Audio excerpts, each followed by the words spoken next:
The TV shows are lies. They don't tell you the truth, because real body work is hours and hours and hours of labor that you don't want to have anything to do with, because it's mind numbing and it kills your brain and it makes you want to just like go inside, get a shower, and then fall over somewhere and pass out, because it's hot in Florida. And I'm doing this at night, but it's hot in Florida. And you see this here? This is 400 grit. The reason I'm using 400 now is because I'm getting really close to my finished paint job, and I don't want any extra marks in it. I want it to be perfect. But you see here, we got our guide coat showing. I've got some more guide coat in the house. I should have brought it out. Maybe I'll go get some guide coat and show you guys. But you see these dark spots? These dark spots are low spots from my old guide coat. And so when you block at a crosshatch like this, and only go to the center body line, because this center body line right here, we don't want to damage that center body line. When the car's done, we want to be able to see that center body line. So we block to the center body line, always staying nice and flat. Don't push down hard. You'll get tin canning right here. See that flex? You'll get that flex in there, and you'll wind up with a ripple in your final paint. So you go back this way, just do the whole thing. And come back over here, make sure we got it nice and flat in this area. When we come to this edge, we're going to roll over that edge. We're going to follow through with our roll over the edge. And then we're going to go back the other direction. Pushing down, you're going to keep it flat the whole time. You let no sandpaper do the work, but you want to keep the edge as perfectly straight as possible. Everybody's first instinct when they do something like this is to go, oh look, there's a dark spot. Scratch, scratch, scratch, scratch, scratch, scratch, scratch, and remove that dark spot. But here's the thing, that's showing you where the low spot is. When you get this final paint job done, that'll be a little ripple, and you won't like it. So you keep on going. This one's going to need another coat of 2K primer. But basically, you do that same thing, and then you go across the whole thing in the other direction. And when you're feeling it, you can start to feel when there's a problem, because as you're going over, you'll feel like right here, I feel a ripple. And the ripple is probably from this Bondo, which is harder than this 2K primer.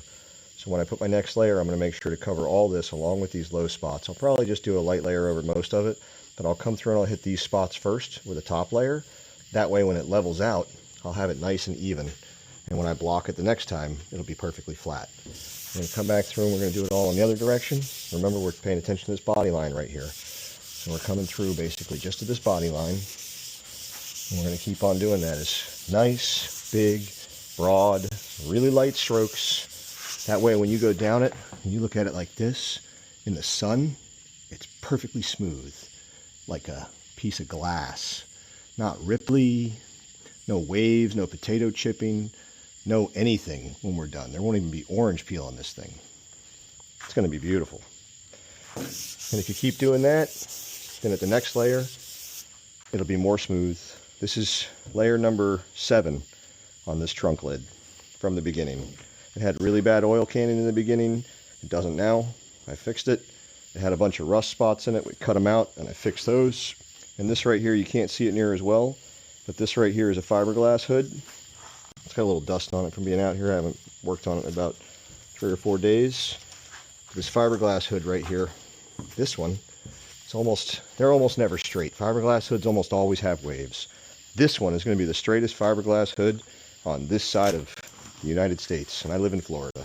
So on this side of the Great Mississippi, because I'm not going to send it out of here until it's that straight. As a matter of fact, I kind of feel like I might be doing the guy a disservice, because the rest of the car probably won't look as good as these 2 pieces when I'm done. And I didn't paint the rest of the car. Somebody else did about 8 years ago. These ones were just damaged. Somebody broke into the car. Right here, they took a crowbar, they bent all this in. It was bent in about 4 inches, and it was all smashed in here. I had to bend all this back out. I had to do a bunch of metal work along here and fix it. There's only actually about a 1/16 of an inch or so of Bondo coming across here just to help feather some of that metal work in. This guy didn't want to spend, $10,000 or something redoing this. Not that that would really be that much. I mean, it could. Some body work's expensive, but he just wanted it fixed right so it looked good. And so it's got a thin layer of, filler on there, but it's very thin. You can see this is all metal showing through in here. This thing's very, very thin. Where I'm busting through, I'm almost always busting through into metal. You see all that metal hiding. Anyway, this is how you do body work the right way. Time. The TV shows are lies. They don't tell you the truth, because real body work takes lots and lots of time doing this and sweating and catching the sweat with a rag and wiping it up real quick when it hits the thing, because you don't want the oils from your sweat getting into the body work, or you'll create little fisheye divots. And in between paint coats, real light scuff with some 1000 grit when you're doing the base coats after it's had time to flash, but before it's had time to finish flashing, so you can still spray your next layer. And you do that for the first 1 or 2 base coat layers.